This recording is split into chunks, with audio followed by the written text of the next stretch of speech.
Welcome to Hope One Live, ladies and gentlemen. Should you believe, should I believe, should anyone believe in conspiracy theories? There's a lot going around right now with regard to the coronavirus. Should you believe these theories? And what about conspiracies related to the New Testament? Should you believe that the New Testament writers were involved in a conspiracy? We're going to cover those today. We're going to start in general talking about conspiracy theories or conspiracies. What kind of qualities or attributes or characteristics or circumstances do you need to have a real conspiracy? And then we'll apply it to the New Testament and then spend the majority of our time on the coronavirus situation. And a little bit later, we'll take your questions. And the man who is best at talking about this kind of thing is my friend, cold case homicide detective J. Wallace. He's with me here this morning. Let's bring Jim on. Jim, how are you this morning? Doing well. Glad to be with you. We tried to do this on Monday, right? But it didn't work out. So I'm glad we got today. Yeah, absolutely. It was conspiracy. The internet shut us down, man. They didn't want it to happen. That's a good point, actually, Frank, because I'm sure you could make a case if you wanted to somehow for that. That's right. It was big tech that didn't want it to happen, Jim. But anyway, thanks for the show a couple of weeks ago you did on the arts. That was phenomenal. I know you're working on this new project now where you are looking at the history of Christianity and how it's impacted the world. Why don't you just take a minute and tell people what you're doing so they can look forward to that before we get into conspiracies? Yeah, I'm trying to make a case. In cold case Christianity, we're making a case from data that's basically in the crime scene. In other words, people who claim to be writing about and have seeing this stuff actually happen, like witnesses who are writing these gospel accounts. Even in the letters, John and Peter will claim that they actually, saw Jesus, touched Jesus. So that's all stuff that I would consider to be in the crime scene. But could you make a case for Jesus if there was no New Testament at all? If somehow some nefarious plot, a conspiracy, was set into play and all the New Testament documents had been destroyed completely. Well, how would you work a case like that? This is very similar to a lot of the no body missing murders that I have that are where someone has killed somebody, but just claim they ran off. And I don't even have a body. And I've got to figure out, is this person still alive? And there's no crime scene because they reported it as a missing person. And then 7-10 years later, I'm working the case and I've got to go back to an empty crime scene and no body. So how do you make a case when you've got no data from the crime scene? Well, we're going to take that same investigative approach and we're going to apply it to the person of Jesus of Nazareth, another case for which we have no body. And the point is, I do believe that taking the same approach we take in no body missing cases, we're going to be able to make a case for the historicity and the deity of Christ, even if there are no New Testament documents at all.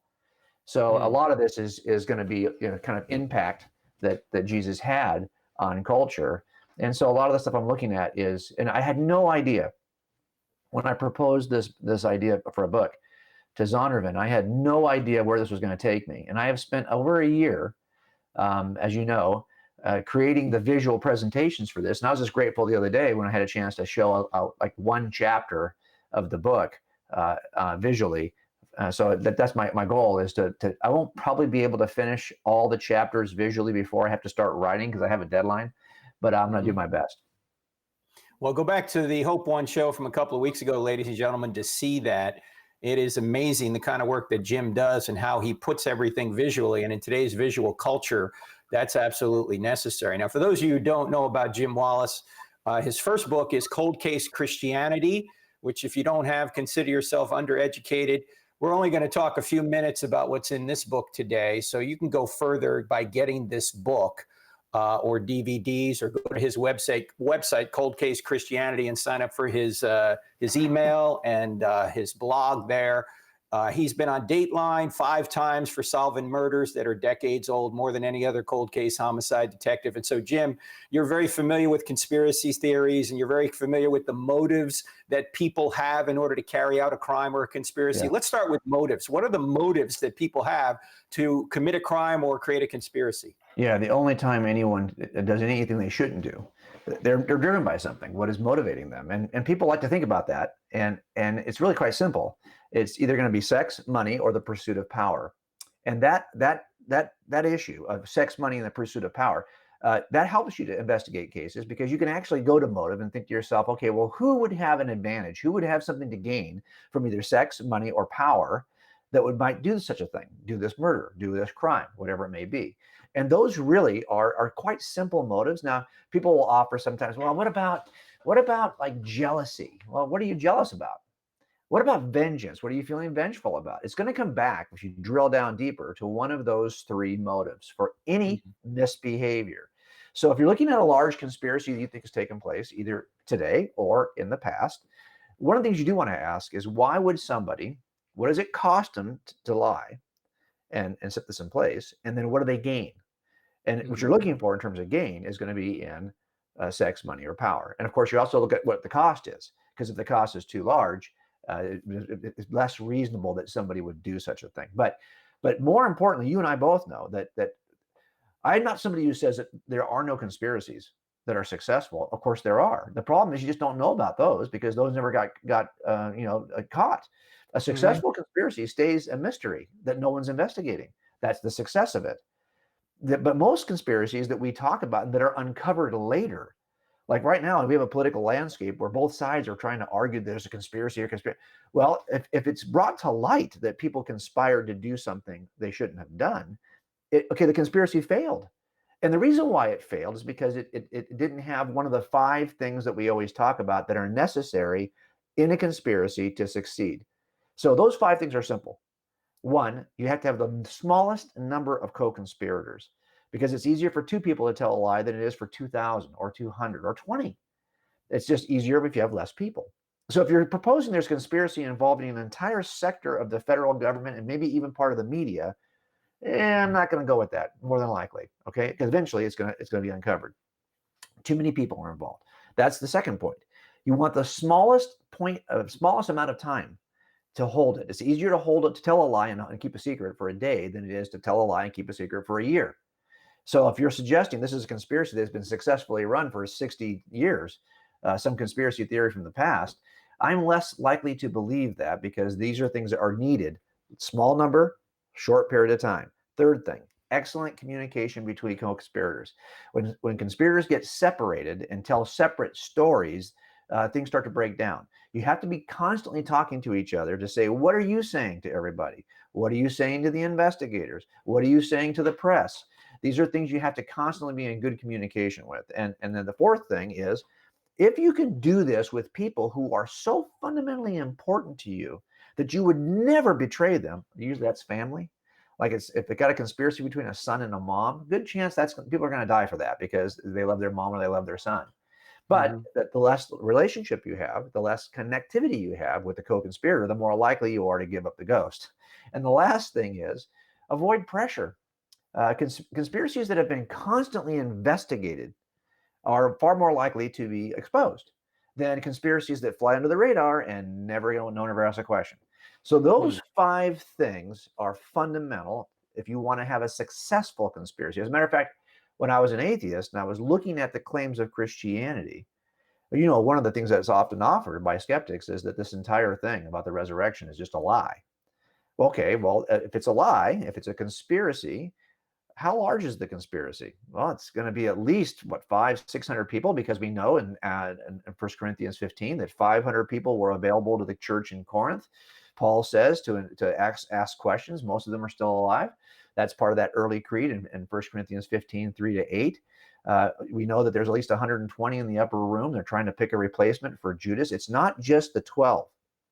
That number of people who allegedly saw Jesus resurrected is very large. It's too large, if you ask me. Now, how long did it keep it? Well, they got to keep it till everyone dies. And that's about 60, 70 years. That's too long. Do they have a way to communicate? Can they get separated? Because we got, the apostles go all over the known world, the empire at the time. How well can they communicate? How does Paul know in Rome what John is saying in Asia Minor, what Matthew is saying in North Africa, what Thomas is saying in India? How do these people know to keep their story together? And are they under any pressure? Yeah, they're dying for these claims. Are they motivated by money, sex, or power? Again, if you ask me, do you think that the story of Jesus and the resurrection is a conspiracy? I'm always going to say, as you know, it's possible. because Hmm. anything is possible. As if possible truths are sometimes in legal trials when judges are instructing juries, they're also called imaginary truths. But this is not a reasonable conclusion. So possible doubts, I should say, are something called imaginary doubts. But these are not reasonable doubts, and the Hmm. standard is reasonable doubt. So for me, I knew that I wasn't probably going to. I'm not inclined to take the position that it's a conspiracy, the story of Jesus, because it lacks all five things that you would need in place to be successful. So you can throw it out there as a theory, but it doesn't mean it's a reasonable theory. It also, it seems, Jim, and comment on this, that obviously the Christian story could have been refuted by simply going to an empty tomb, and the enemies of Christianity, the Romans and the Jews at that point, would have done that had this view persisted. True? Yeah, there's two ways to turn this over. The same way we turn over anything in a criminal investigation, right? One is to find that piece of killer evidence that ends the story. That would be the Mhm. body. The other is to get the suspects to recant, Right. to basically just tell us the truth, to confess to Mhm. this. And those are two things that I think you see were actively being done in the first century. And we know one thing at least: none of those two things ever happened. And that would be the easiest two ways to end it: get the body, drag it around town. Two, get the witnesses to say, okay, I was all a lie. And that's why I think that. And by the way, we know that the very next generation of believers, the people who were the disciples of the apostles, that generation suffered the same fate of the apostles in that they were constantly under duress to change their story. We know that because Pliny the Younger is dealing with those second generation Christians. Remember, these are not Christians who saw it with their own eyes. These are just the Christians who talked to the people who saw it with their own eyes. Hmm. So some of those folks were actually willing to worship the Roman gods to avoid the punishments, but they were not in the first generation of eyewitnesses. That generation died with the story intact and never Hmm. changed their story. And by the way, if you've got documents from the earliest part of the second century, in which we know that Pliny the Younger is corresponding with Trajan about the way he's trying to get these second generation Christians to confess, I don't know Hmm. why we wouldn't have just 10 years earlier or 15 years earlier documents for the original eyewitnesses. We have nothing from antiquity that says that any of those eyewitnesses ever flinched. Instead, what we have is a robust collection. I know you talked to Sean McDowell about this, that Mhm. demonstrates that the death of the martyrs, either better or less attested, is the consistent narrative from history that they died with the story intact. In fact, we're going to talk to Sean on Friday on this program about that. How did the Good. apostles handle pain and suffering? And he, as you said, did that great doctoral dissertation on that matter. And I think he's fair about it, because I think Christians have overstated the case. That's right. You know, we've got great evidence that everybody, all 11 died, and No, that's that's not not really true. the case. We Yeah. have good evidence that a number of them did, but not everybody. Anyway, Sean will straighten all that out on Friday. Let me ask you this, though. With regard to, we always talk about the motives of the New Testament writers and the apostles. Are there motives for the first century opponents of Christianity to say it's false when it really could have been true? And today, are there motives for people to say it's not true, even though the evidence points to the fact that it is? Well, it's pretty clear in the first century, especially in the Roman Empire, that this fidelity to Roman. Look, it's not as though the Romans were not willing to accept Jesus as part of a larger pantheon of gods, depending on emperor and time in history in the Roman Empire. That was certainly available, right? But to Mhm. say that Jesus was the only God and that these other gods were not to be worshipped, that was something that the empire that threatened really the ruling class of the Roman Empire. And so you'll see that if you look at the early documents of church fathers in which they're being under duress, and you'll see a lot of these. Polycarp, for example, the martyrdom of Polycarp. You'll see that their effort is being made to say, hey, we want you to bend your knee to the Roman gods as well. And this was not happening. Now, why would somebody need that to be the case? Why would somebody demand that to be the case? Because there was something, now, again, sex, money, or power. Mhm. Now, I don't think it's a money or sex issue here. It's a power issue here. It's how do we control a populace, right? In which we want everyone, the pluralism, the religious pluralism of the empire was something that was easy to control. You can have your little god and you can have your little temple, but you're not going to, there's no exclusivity here. There's no right God here. They're all just gods that you can use to function any way you want. And ultimately, the supreme authority is not going to come from any of these gods. It's going to come from the ruling class. Okay, I can see why there might be a threat to power in that situation. And so that's probably what's going to be driving this. Remember, and I forget who I first, this has been said a number of times. It turns out that whoever cares for you has authority over you. So, for example, when your kids were young and they would say, I want to do this or that, how many times do you hear a parent or even find yourself saying something like, well, as long as I do it in my house, Yeah, you want to do it my way? Because whoever cares for you has authority to make these kinds of decisions. When you get old, suddenly your kids now are caring for you.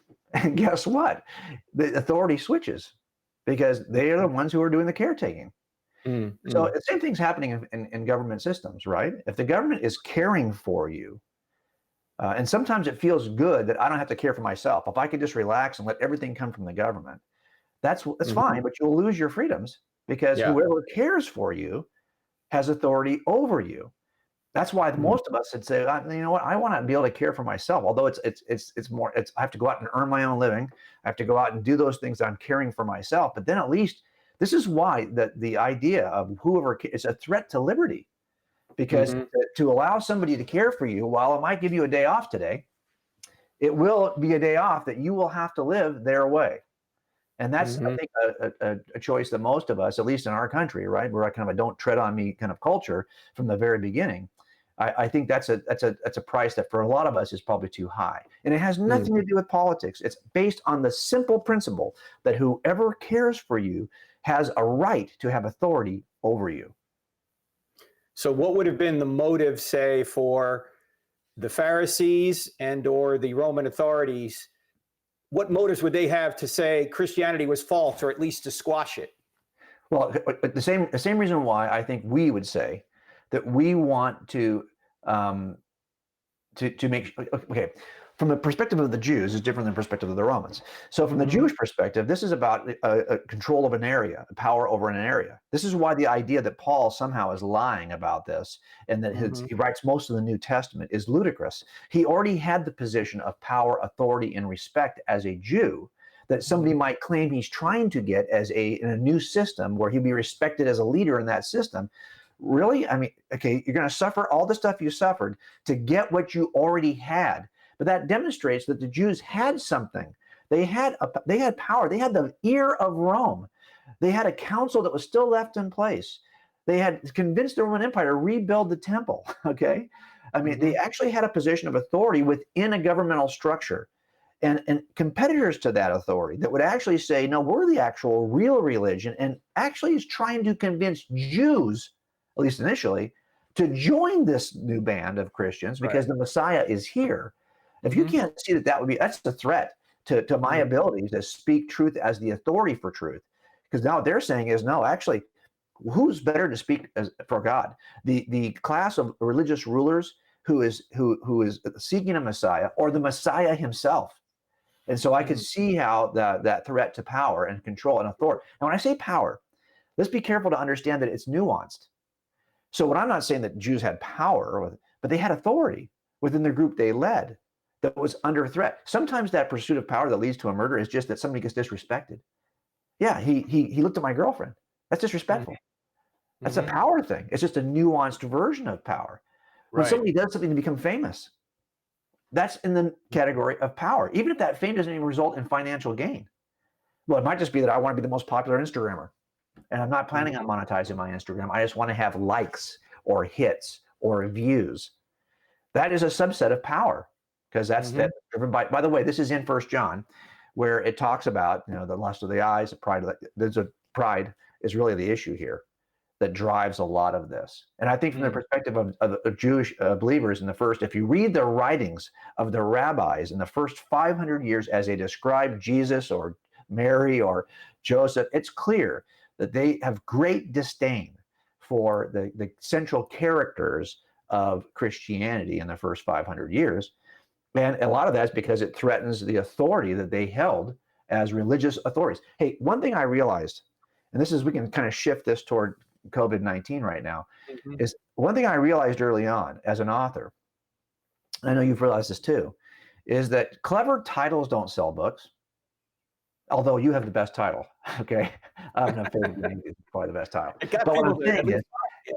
that probably has sold some books, but really, Mhm. it's not even. And you hope that every one of us doing this work has content in the books that is valuable. And sometimes Mhm. it's not even the content. You know what sells books? Trusted authority. When Mm. people trust you as an authority, then they are interested in what you have to say. That's why I Mhm. stay very narrowly, as you know, in my lane, right? I'm not an expert in history. I'm not an expert in these disciplines of textual criticism. Here's what I do for a living. I take the work of experts, the evidence that they provide, I make the inference and pitch it to a jury. That's what I do. Mhm. And I don't, Mhm. I value all these experts, but there's pretty much good experts on both sides in a criminal trial. Mhm. I have to figure Right. out which of these guys has the most reasonable inference by collecting the set. That's what I do for a living. So that's what I Mhm. try to do in my books. So again, I stay in that narrow lane because why would you care what I think? I'm not a doctor. I'm not a Mhm. medical expert. I'm not somebody Mhm. who works with viruses. But what I do is I understand now how to collect the data from these folks and make a reasonable inference. Here's the problem we Mhm. have, Frank. We are now in a culture where rightly, I don't trust any authority. Everything has been Yeah. weaponized and Yeah. politicized. I don't Yeah. trust You, sources you from the right. I don't trust sources from the left. you don't know what to believe half the time. That's the problem. We have too much information, largely because of the venue we're on right now, called the internet. Right? You're Right. like, you can put out, you can hear a case that somebody makes, and as the proverb says, you might think that's really persuasive, and then you hear the opposite case, and you go, "Gee, now I don't know what to believe." And so Well, let's talk exactly. about that in the context. And before I do, I just want to close the loop on one question we didn't get a chance to answer. We were talking about motives people might have Yeah. to put forth a particular proposition, like Jesus rose from the dead, and you Mm. talked about, well, people might have motives for denying that. What motives do people today have to deny Jesus rose from the dead? Okay, well, I always call these the reasons why people shun the truth. The first one's Yeah. rational. At least that's verbalized. Okay, I don't think there's enough Mhm. evidence for this. I've looked at the evidence. I don't find it persuasive. If you hear someone talking like that, at least you could kind of, at least initially, you might believe, you might think that they have rational, evidential reasons to reject a claim. The second one is probably much larger body of people who have emotional. That's, they're shunning the truth Mhm. for emotional reasons. And it's because maybe Mhm. they had a bad experience. They were raised in an environment they reject, or they've had a bad Right. experience in the church. The last one, Right. though, is the absolute lion's share of objectors, I think, and that is volitional. That's that they don't want it to be true because they like Mm. the life they're living now. Also, remember, authority, power is a huge driver, a huge motive in all kinds of behaviors. And Mhm. so, for example, if I'm trying to protect a pastor from doing something stupid in his congregation, well, if you're going to do something stupid as a leader, as a pastoral leader, it's going to be in sex, money, or power. If you can guard those three areas of your life, you're good.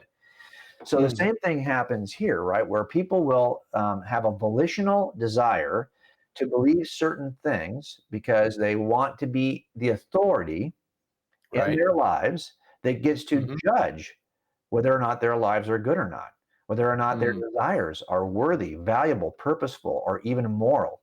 And so I think that's the problem, right? Is that, and by the way, almost all that I've met, emotional and volitional objectors, when they state their objection, they state it as though it's a rational objection, Mm. because that, Mm. that sounds a lot better. I don't think there's enough evidence for this.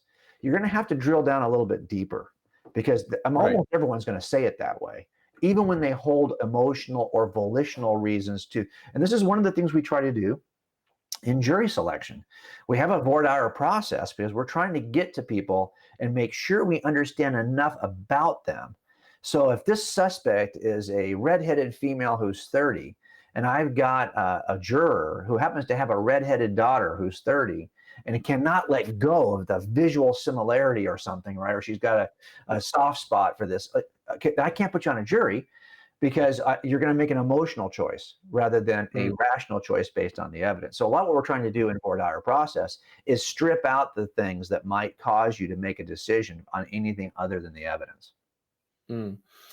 So, yeah, that's why I was asked a question. If Christianity were true, would you become a Christian? And many times I get the answer no, because they want to be God of their own lives. They don't want God getting involved. Now, this cuts both ways. There may be many Christians who just want Christianity to be true, and it's they have no evidence.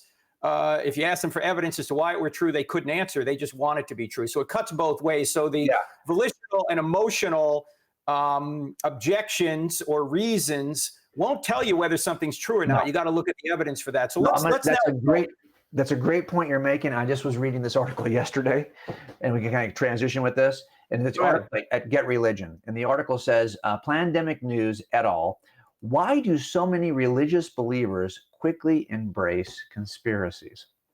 Well, let's do that, because most of us probably have seen the Plandemic video that's gone around. It's about 26 minutes long. From a cinematic perspective and documentary perspective, they got their point across pretty well, I thought. The question is, what's true in there, what's exaggerated in there, what's false in there? We're not going to be able to cover the whole thing here. But Jim, what was your first impression as you watched that Plandemic video? Okay, so I'm going to tell you my reaction is, but before I tell you that, I just want to give you the principles that I'm relying on in order to react. Remember, the first time is your friend in cold cases. You might think it's not. You might think, wow, 30 years went by and it's going to make it harder. Well, in some ways it makes it harder, but in some ways it makes it easier, because whatever it was that maybe prevented a witness from saying what they wanted to say 30 years ago, maybe it's somebody they're married to or a boyfriend or some kind of pressure they're experiencing. Well, 30 years later, they may not be experiencing that pressure and may not be married to that guy anymore. So suddenly now they're ready to talk. Things change that can help you get to the truth over time. My first goal when I open a case is to ask myself, okay, what has changed in the last 30 years that might give me an advantage now? Sometimes it's technology. Technology emerges over the course of 30 years you can use that you couldn't use 30 years ago. That's often the case, right? But a lot of times it's something relational that you can actually leverage to your advantage in working an investigation. Time is your friend also in conspiracies, because remember I talked about that second principle, shorter time is better. So whenever I hear anyone pitch a conspiracy theory that's 15 minutes old, that involves activity over the last 3 months, okay, let's see where we are in 5, 6 years. I'm not going to render a judgment. Be patient, because I'll tell you what I've done in the past. This principle works. Wait. You know that old theory that people talk about, better to remain silent and appear to be foolish than to open your mouth and remove all doubt? Right. So I'm silent. Now, I learned this the hard way, because I had a case years ago where I walked in, I was my first homicide. I'm in a team that was all senior to me. One guy was 15 years senior to me. And we're standing at that crime scene, and I said something out loud that I thought who the suspect was. I just said it. I was wrong. Ultimately, as we investigated that case, it wasn't that guy.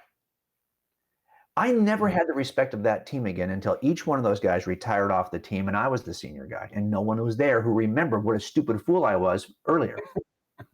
So what happens here is a simple principle. I don't jump on these kinds of things. I wait, because in the end, the minute you open your mouth about this and say, oh, this points to this is, and then you start sharing it on social media, and now everyone sees you as a source for the Plandemic video. Really? You're about to lose your credibility until that generation of people stops following you. Don't do that. Be patient on any conspiracy theory that's offered. Shut up, stupid. Don't say anything. Because time will be your friend. Eventually, it'll be exposed if it is true. Or it'll be another one of those conspiracy videos that you are under the bus 5 years from now and no one takes seriously. Now, there are little things in any that give me trouble that I'll get and say, you know what, this bothers me. For example, as I'm watching the video, I know this now. There are no trusted authorities.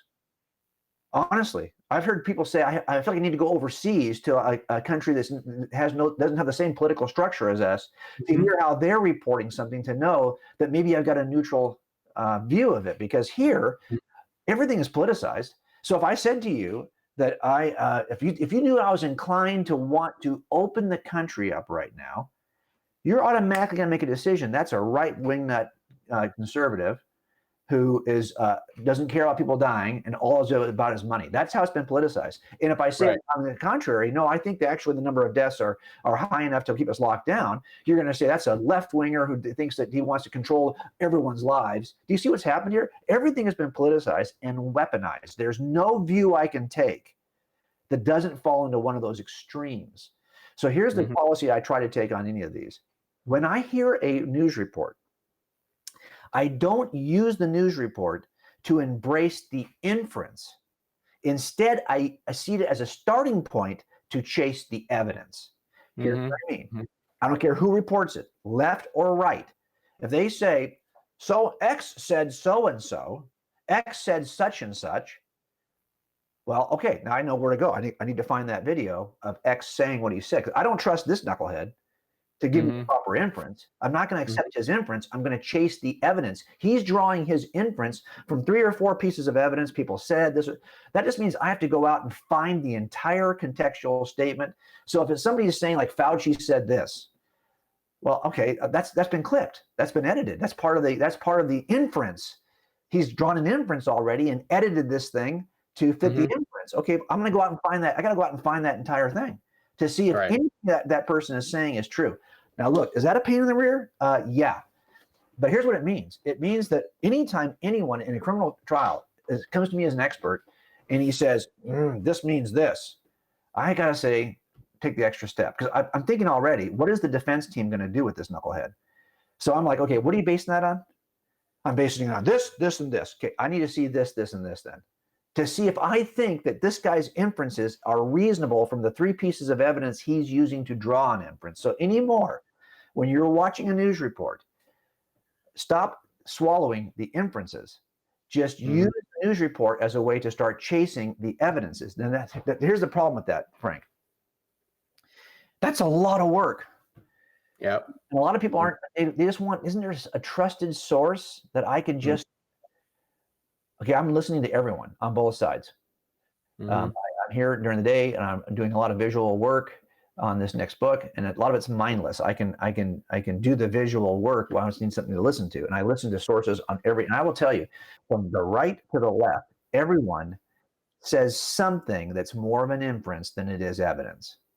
Yeah, I wouldn't have said it that way because that's not really true. That's just your. Yeah, I think part of the problem too, Jim, is the news sources have a money motive. I mean, they obviously have to get viewers so they can get advertisers, and you get a lot more viewers when you sensationalize COVID-19 than when you just report the facts and try and keep it as neutral as possible. And so that's part of the problem. And I think it's true on the right and the left.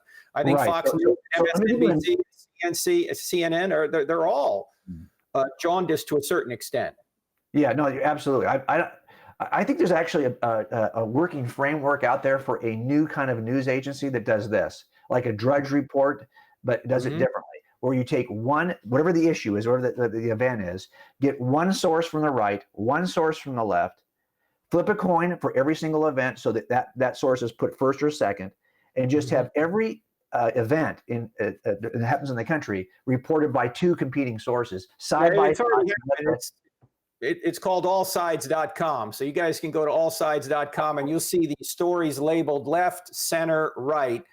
And you can but again, these, as you say, are inferences from the data. You got to go back to the data, which is the hard thing. Now, in the pandemic video, when you look at some of the techniques that were used, and I thought it was a very well done documentary, but there were some things in it that caused me to question whether or not the data behind the video, the inferences behind the video are valid. I think one of the things you recognized was the scene where the individual was the lady who was taken to jail. They showed some kind of SWAT team coming to get her. Was that the real footage or not? Yeah. So first thing I'm doing the same thing that I just described. As I'm watching the video, and I wish I had I could do a 3-day search on this, but I can't. I'm just trying to do a reasonable due diligence. And so I'm looking and saying, okay, if they're going to quote somebody, why are they editing it that way? If they're going to put what I call B-roll, stuff that's on the screen, so it's visual, so they can talk over it. Where are they getting that from? So, for example, at some point, she apparently was arrested. If you read the reports on, and by the way, who is she? Who is the Mickey, the guy who's doing the actual interview? Go on his IMDb page. What else has he produced? Look at everything else he's produced. Watch some of those. Why would you trust me as a reliable, trustworthy authority unless you've done your due diligence to see what I've said on any number of issues? Same thing is true with these guys. When I watched the SWAT team, there's a logo there where he got that B-roll. And I went through that entire website looking before he got that B-roll. I don't think that is roll from the actual arrest. He just wanted something he could talk over. But that's deceptive, right? If that's the case. And I don't know that's the case, but it appears that way, at least in the initial short kind of examination of it. So that kind of disturbs me. Also, there's two kinds of fake news. One is that you just lie about what was said.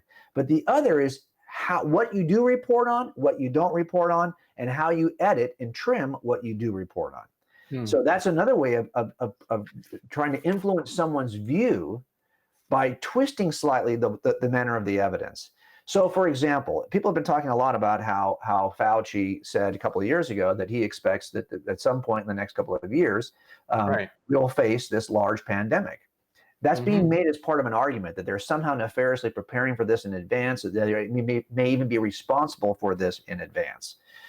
Okay, I'll be honest with you. If you had a car mechanic on a video, he's going to say, hey, sometime in the next 2 years, you're going to have a major car repair.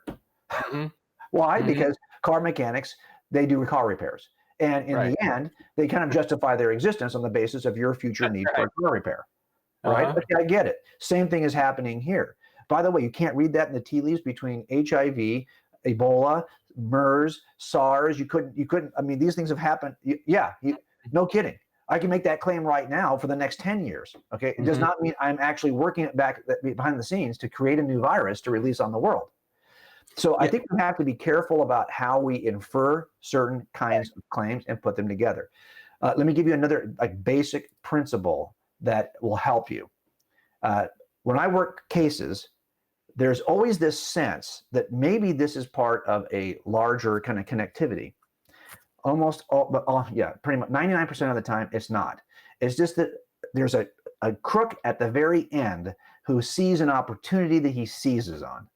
Because the reality of our human nature is that if we can get something for nothing, we will.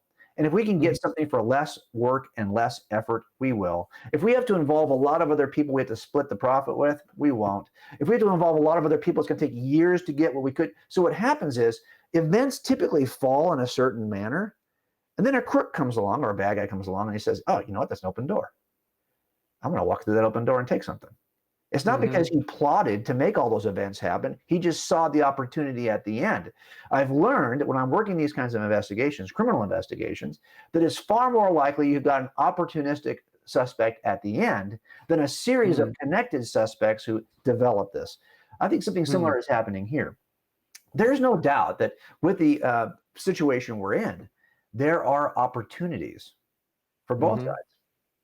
As we talk about all the time. I know you hear this quoted all the time. I just heard it quoted last week by political leaders that no crisis like this should go to waste.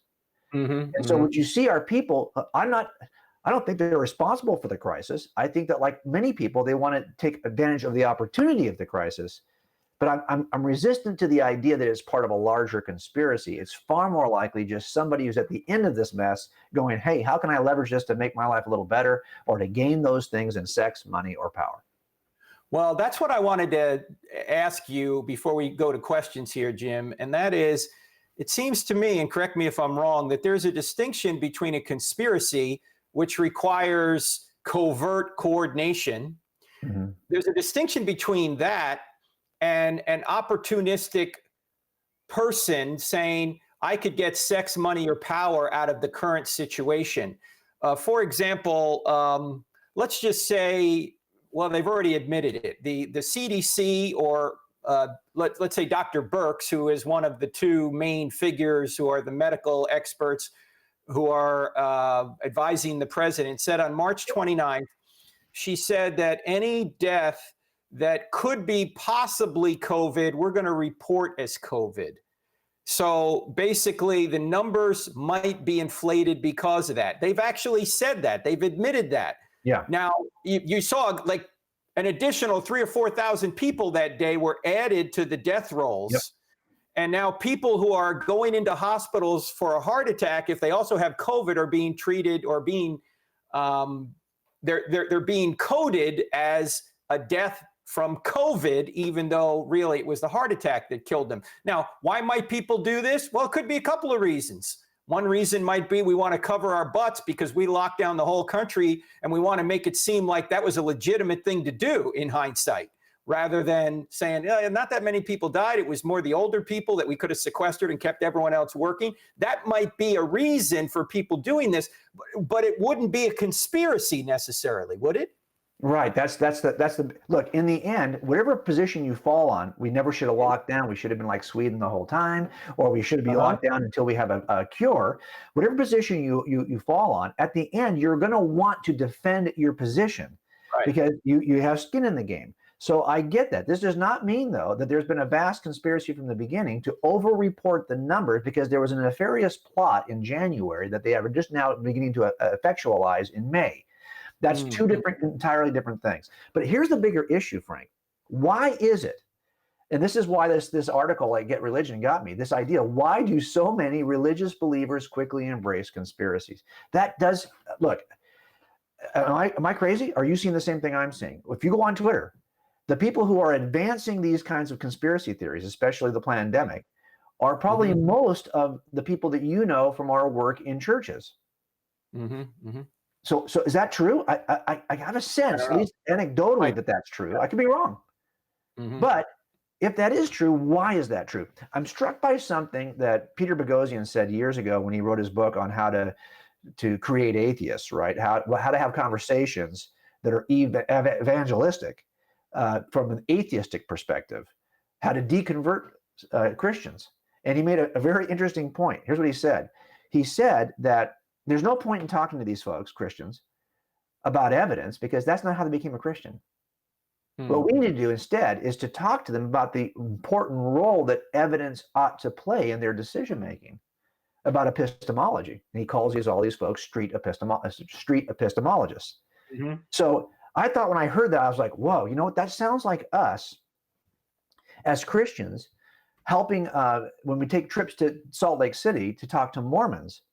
We've often said that this is not a group that necessarily is going to respond to your case, evidential case related to Joseph Smith or the Book of Mormon or the Book of Abraham or any of that, because these folks did not become Mormons on the basis of evidence. Right. We need to help them to see why it's important to use evidence. We sound like Peter Boghossian. Now, isn't that interesting that he makes that observation about the church with the big C? That we often make about other. I actually think that the evidence supports everything that we believe. And if we were, but I do think we have a culture. And this is why, for example, if you write a book that's really about prayer, maybe, or about the Holy Spirit, those are going to be very popular within the church. But a book on apologetics is going to occupy that 10 percentile niche, because the vast majority of people in the church are not interested in making the case for this. Have we, sadly, raised up a culture within the church that doesn't discriminate or doesn't see the value of examining beyond a claim? So if you're somebody, for example, who believes that I just need an experience to tell me if this religious claim is true, are you surprised that that group would also say, after I watch this video, it feels right to me? And they would believe it's true. Is there a connection between our epistemology as a church in our view toward these kinds of unsubstantiated claims, or loosely substantiated? And by the way, one last thing as far as principles go. Trust me, I can make a visual case for anything. For anything. I'll let you know a little secret. I would never help other officers make visual cases for their jurors. I work my cases only. Why? Because I know evidentially that this guy's guilty before I start building this amazing visual presentation to make the case. Hmm. My fear would be if I don't know the case as well as I do, because it's not my case, I can make the guy look guilty. That Right. would And be he's, right. yeah, sure. I want to know evidentially every dark corner of the case to know that he's guilty before I make a visual case. Because it turns out you can make a visual case for anything. Mm-hmm. Keep that in Hmm. mind. So you say, look, how can you deny this? It's so powerful. Really? Yeah. Right. Yeah. Yeah. It goes right to the emotion rather than the mind. Yeah. And That's that's the why I think problem. we have to be a culture in the church that Yeah. reignites the value of worshiping God with our minds, because Hmm. then we will be very, we have great discretion about what we let in, even on things like these conspiracy theories. Well, let's bring Jorge Gill in for some questions, because I know there some of our viewing audience has questions on this issue. And notice we can't go through the whole pandemic video and evaluate it. Neither of us have time. We just noticed a few things that caused us to say we got to do more research to really discover if this is true or not. That's right. Other people have responded to it, and either in affirmative or negative, and you can find those on YouTube. But let's go to some questions that we have here from our audience, Jorge. Howdy, fellas. Well, thanks everybody for watching on the other end. Number one, make sure you share this video. Number two, we have a poll going on, and it goes something like this. Are you a big conspiracy theorist? And make sure you participate. Option one is, who's not? Yes, I mean, I'm not saying it was aliens, but... And the other option is not really. I take a good look at the facts and evidence. By the way, there are 11 people that already voted for the, of course, it was aliens. So make sure you go and vote on the other side. Also, if you want to speak like J. Warner Wallace, make sure you join the CIA this August in Plano, Dallas, Texas. Make sure you sign up. Go to crossexamine.org. Click the events tab, and all the information is there. Fellas, first question right here. Robbie Hall, CIA grad. Can you explain if there is a difference between truth and conspiracy? That's easy. Yeah. So legally, a conspiracy is when two people or more collaborate to commit a crime. They have the notion to commit the crime, but legally they have to actually take a single step toward the completion of the crime. So everyone thinks about committing crimes. That's just who we are as humans. But when we actually collaborate with more than one or more people, and then we take an active step toward doing it. So you might say, hey, we should go rob this liquor store. And then we go out and we get guns and we drive over to the liquor store. You can stop that before it even happens, and you've already got a conspiracy, because they not only thought about it and talked about it, but they took active steps toward doing it. So from a legal perspective, that's how we define conspiracies, right? But here what we're talking about is typically a conspiracy to lie, to do something you ought not do. Let's put it that way. When two people decide to do something they ought not do, and that could be simply they're going to tell a lie, or they're going to commit a crime, or they can do any number of things they ought not do. And when two or more people conspire to do that, plan and then act to do it, we would call that a conspiracy. Conspiracy theories are just where we try to connect. We see an event occur and we say, are two or more people responsible for having thought this up and then acting to do it? That's what we're talking about in conspiracy theories. And there are often conspiracies happen all the time. People try, but when we talk about conspiracies, we're talking about what makes them successful. When do people get away with it? So for example, let's say that this pandemic video, again, remember, time is your friend. So if you watch this, you might file it in the back of your head. If you're not willing to go out and chase how many video clips were in that thing of people talking? How many claims were made? Well, number one, the doctor who's making the claims, I'm going to have to research the dog snot out of that doctor in order to have any confidence that she's reliable on any number of points, right? And you're going to find, if you do just a couple of steps of research, that there's all kinds of different views. So that's going to take some time. Then for every one of those clips that have been selectively edited, so just the words that are, and you see this, I just saw this yesterday, several clips on media that were misclipped in order to make it look a certain way when it wasn't. Sure, that was the unedited clips, right? That was NBC and their quotation of the Attorney General. They had to apologize for it because it was so blatant.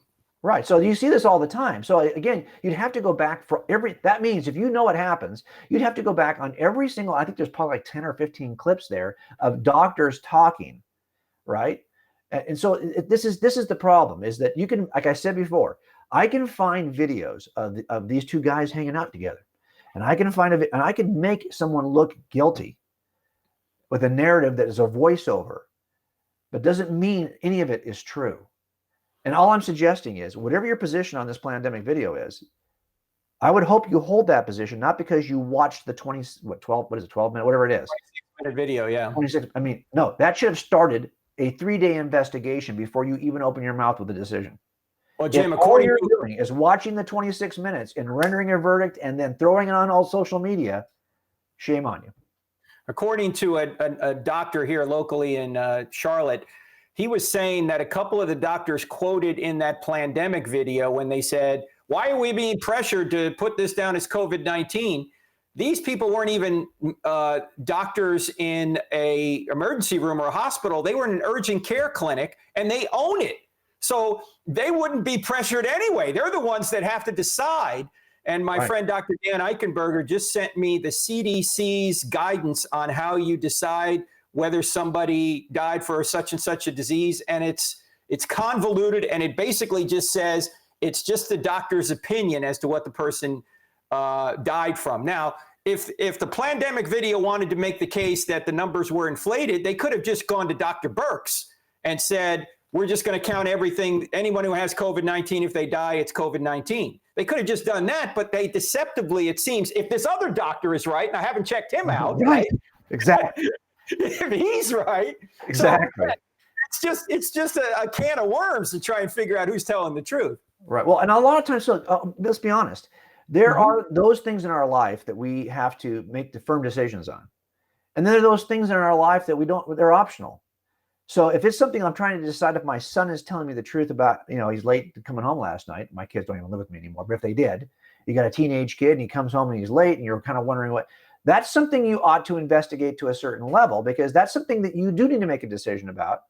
But when stuff just rolls across your social media, I don't know that I'm going to be all that, especially, trust me, time is your friend. You didn't have this information from Dan or from any of the doctors until several days after this thing comes out. The more time that goes by, if this thing has any merit, someone's going to dig in deeper. Somebody who has the resources is going to dig in deeper. Someone who has the search warrant resources, all of those things is going to dig in deeper, and we'll see what happens. But there's no reason at this point to, again, stay quiet and appear to be foolish rather than open your mouth and remove all doubt. So that's what my advice would be on any of these conspiracy theories. But also be slow into conspiracies, given what you know is required to be successful. They're incredibly difficult to manage if I've got hundreds of doctors from Wuhan all the way to, that would be an amazing effort. Because especially in a social media world where I could turn just one bit of information and make millions of dollars writing books, appearing in movies, all this stuff that you're seeing now, that's just going to be, it's going to be actually harder. It's much easier to keep a secret in the first century than it was in the 21st century. Go ahead. Let's take another one, Jorge. Sam asks, how can believing in conspiracy theories or unpopular beliefs about COVID-19 impact our witness as Christians? Yeah, that's exactly what we were talking about before. I'm not kidding you when I say to you that after I picked the wrong suspect at the first murder scene, I was relentlessly belittled by my partners. Now, cops do that anyway, right? They're looking for a reason to make fun of you. But I'll tell you that was going on for years. And I felt stupid too. And I knew that I lacked a level of trust, because I had a partner for a number of years after that who sat right next to me every day. And I would say, I think X. And he would say, do you think X like you did 5 years ago on that other case? I mean, he still threw it in my face. I lost my credibility with this guy, and I could never get it back. And so, listen, I get it. But this is, don't think for a sec. Let me tell you the other thing that is a pet peeve of mine. And I'm going to really get people irate now. So get ready, Jorge, for the list of people who are going to say things on social media about this. But I'm slow to connect any of these events to end times prophecies. I'm just super slow to do that. Let me say something, Jim. Here we sort of that's our line of thinking. I mean, we had people like Mike Kizer talking about that. Frank says it all the time. So you go ahead on and lay it out for him. Okay, well, so Frank and I, we talk about a lot of things, and we have good friends who are quick to show how every single event that occurs is connected either in Israel or here with COVID-19. I got my chip implanted last week. That's right. So I always look. I'm a big fan of J. Vernon McGee. I guess because I'm a J. Warner Wallace, right? So J. Vernon McGee. So if you ever listen to J. Vernon McGee, Through the Bible is his ministry. He was a preacher from the South who moved to Los Angeles and planted a church in Pasadena, and then eventually had a radio ministry where he went through every single verse of every book of the Bible, and it takes like 5 years to go through it. Well, sometimes I listen to him just because his voice sounds like my old family in the South, and so I'll listen to him. I'll tell you that in 1970, when he's recording this stuff, 50 years ago, he is talking exactly like the people today, because he's seeing things that he thought, hey, Jesus might come back in my lifetime. People have been doing this for hundreds of years. Time is your friend with any of these claims. Just wait. You'll know if that's true if you wait. Jim, as well as I do, the Bible says there's nothing that needs to happen for Jesus to come back. And I don't know why people don't understand that. There are signs of the end times, but there's no sign when Jesus is going to come back. He can come back at any minute. The times of the end times are what happens inside the tribulation. They're not signs of the tribulation. Well, is it our job to we're to be watchful? Yeah. And pray. That's the only thing I see in Scripture. Right. And it's funny because Mike Kizer says the following. He says, all eschatological systems cheat to get to their conclusions. Well, he's going to be our guest tomorrow. Yeah. Kizer. And that is his stock phrase right there when he talks about eschatology. And, he makes a point. Well, the reason why I bring it up here is because the idea, do us biting off on conspiracy theories, affirming them, and then promoting them on our social media platforms, does that hurt our Christian witness? Yes, in the same way that us biting off on eschatological schemes and trying to compare them to end times now, what we're seeing, that also hurts our witness, if you ask me. Yeah. So I need to be of a culture that is so thoughtful, both philosophically and evidentially, that we, again, do you think that we're a trusted authority as a church with a big C? I don't think we're a trusted authority, because we have to be careful in that regard. Right. You know what all this does, though, Jim? It does show that the scriptures, or it's another piece of evidence that the scriptures are true about human nature. That's right.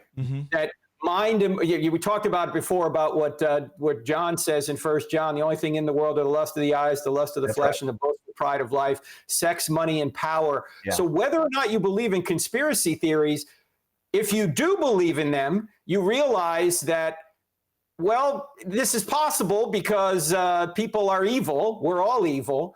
Yeah. And even if you don't believe in them, you realize that people do sometimes sin for sex, money, and power. We're bent toward evil. So as we're wrapping up the show here, Jim, we're almost out of time. Yeah. Talk about what our ultimate source of authority is. I mean, you started out talking about, I don't know who to believe in, neither do I half the time, but we can believe in one source of authority. Talk about that a little. If you're not a Christian, I don't blame you for not trusting Scripture. Okay, I didn't trust Scripture when I was not a Christian. Okay, but for those of us who are watching this show and identify as Christ followers, well, then our source of authority has to be what Christ, Jesus. We are Christ followers, and we're going to find the words of Jesus on the pages of the New Testament. So, and he, by the way, when he's there, affirms all of the Old Testament. So it's really that biblical canon, Old and New Testament, that if we're going to call ourselves Christ followers, has to be our source of authority. Now, I have no problem with you taking as much time as necessary for you as a seeker to determine that is authoritative, to determine that is a reliable, trustworthy authority. That's what I had to do. That's what I wrote about in Cold Case. But once you're in the club, because you think it is the most reasonable inference from evidence, even though you have to step across the end of the evidence trail, and what we kind of call an act of faith, but it's actually an informed trust, right, based on the evidence. If you're doing that, and you're now over here, well, now this is your authority. So whatever you're going to do, run it through the filter of Scripture first. And I'll tell you, and when I see somebody, it's posted, and then 3 seconds after they've watched it, they're posting it again. How can you run that through the filter? I mean, are you even taking time to see, does Scripture inform this process at all? Is there anything in Scripture that would tell me if I should hit repost? That's the thing we have to start doing now. Because you know very well in all age groups that people will call themselves Christ followers when they're really just Christ admirers. You know, they're people who admire, and they're kind of loosely Christianish, and they've attached themselves to this worldview, but they know more about why the Carolina Panthers should not have let Cam Newton go, and all the history of Cam Newton playing for the Panthers, than they actually know about their Bible. And so it's important for us, I think, to kind of reprioritize. I only say because I know you're in North Carolina. For me, I've got Jared Goff over here as the controversy, right? In the Rams. But the point is, if you know that history, I know all those details. I'm invested in sports. Why? We as a church have to reprioritize as our authority, as the thing that we geek out about, as the thing that we are so want to talk about, that we have to kind of geek out on the Word of God. If we want to be able to make that be our filter. If you've already memorized the verses in these categories, then you can filter quickly. But if you haven't, open your authority and filter through the authority. And the reason that is the authority in Jim's life is not because he just had a burning in the bosom or he thought it was something it would be nice to believe, is he took time and he checked it out, and this book will help you understand why he believes Christianity is true. It's called Cold Case Christianity. You can also go to his website, coldcasechristianity.com, and get a ton of free resources there. He has an app, he has a TV show, he has a podcast. You should avail yourselves of all of that, and you can join Jim, myself, Greg Kokel, many others in CIA or at CIA, the Cross-Examine Instructor Academy, this August in Dallas. If you're worried about the coronavirus, don't worry about it. Coronaviruses can't survive in Dallas in August. Very few people can. So we're going to be there. Jim's going to be there. Jorge will be there. We'll all be there. Go to crossexamine.org, click on events. You'll see it there. Jim, thanks so much for enlightening us on what is required for a conspiracy and the motives and all that. I think that should enlighten a lot of people. Thanks, brother. I appreciate you guys. Thanks, Jorge. You're the best. Thank you, everybody, and see you tomorrow, 11:30 at the Hope One Show. Bye-bye. Michael Heiser, Unseen Realm. Don't miss that one. See ya. See you tomorrow.